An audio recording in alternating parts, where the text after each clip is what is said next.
Tuombe. Mtakatifu, mtakatifu, Mungu Baba ishiye mbinguni, jina lako litukuzwe. Asante umetulinda mpaka siku ya leo.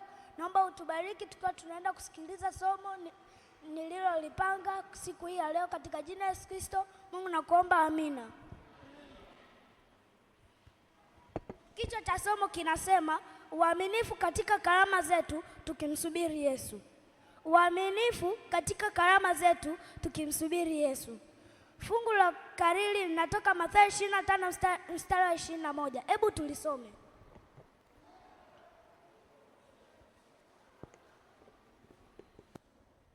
Nao nasema, Bwana wake akamwambia, vema mtumwa mwema na mwaminifu, ulikuwa mwaminifu kwa machache, nitakuweka juu ya mengi.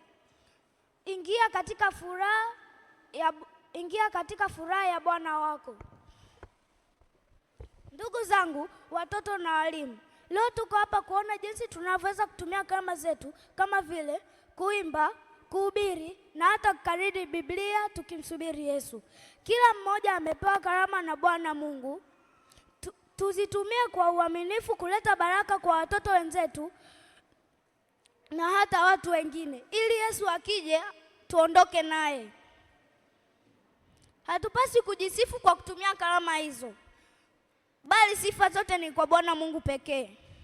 Kuna wengine husema, bila mimi kwaya hakuna, acha mara moja, acha mara moja. Hatupasi kamwe kusema hivyo. Fungu letu la Mathayo 25 mstari 21, hebu tulisome.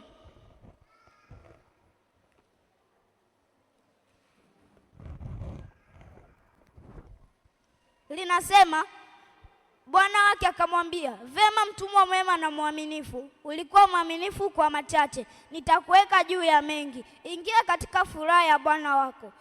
Linadhihirisha jinsi ambavyo Bwana Mungu atawapa furaha wale ambao watatumia karama zao kwa uaminifu.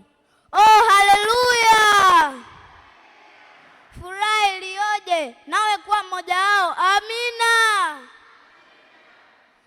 Nitaenda kutoa wito kwa watu wote walioko hapa. Ndugu wapendwa, kwa moyo unyenyekevu, wangapi wanaahidi kutumia karama zao kwa uaminifu kwa utukufu wa Mungu tukimsubiri Yesu ajapo tena na furaha iliyo kuu? Simama pamoja nami tuombe. Tuombe. Mtakatifu, mtakatifu, Mungu Baba ishiye mbinguni, jina lako litukuzwe, ufalme wako uje, mapenzi yakatimizwe. Mungu asante, umetulinda, tumemaliza kusikiliza somo langu niliopangia leo. Mungu tafadhali naomba uwasaidie watoto wenzangu na hata watu wengine watumia karama zao kwa uaminifu, katika jina la Yesu Kristo Mungu nakuomba, amina. Amina.